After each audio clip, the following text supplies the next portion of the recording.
Hello everyone, জানো তো এই দিনকে আমাদের বাড়িতে এই জিনিসটা চলে এসেছিল।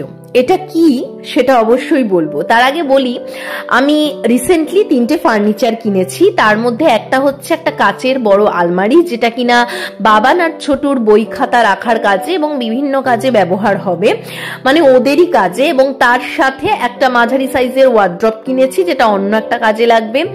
তারপরে যেটা কিনেছি সেটা হচ্ছে এই জিনিসটা। আশা করি বুঝতে পারছো এই জিনিসটা কি। এটা হচ্ছে ভগবানের সিংহাসন। আর বর্তমান যুগে ভগবানের সিংহাসন যেরকম হয় সেই রকমই একটা সিংহাসন। এটা বলতে পারো আমার একটা বহু প্রতীক্ষার ফল।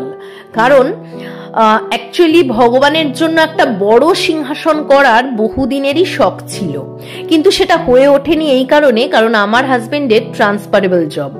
এই কারণে বিভিন্ন জায়গায় আমাদের কিন্তু যেতে হয়েছে, ট্রান্সফার হয়ে যায় ওর, এবং তার সাথে কিন্তু আমাদের বিভিন্ন জায়গা চেঞ্জ করতে থাকতে হয়। এই কারণে আমার কখনো পার্মানেন্ট ছিল না ভগবানের সিংহাসন।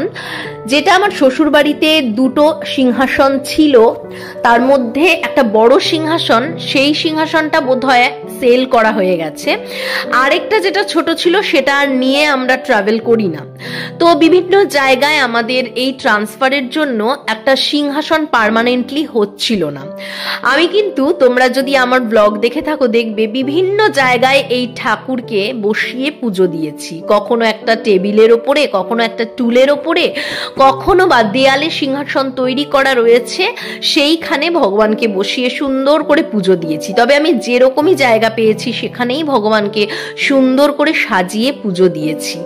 আজকে এই জিনিসটা আমি করতে পেরেছি হয়তো ভগবানের জন্যই, কারণ ওই যে কথায় বলে ভগবান না চাইলে কিছু হবে না, আর ভগবান যদি চায় তাহলে তুমি অনেক বেটারটাই পাবে এবং তখন কেউ আটকাতে পারবে না।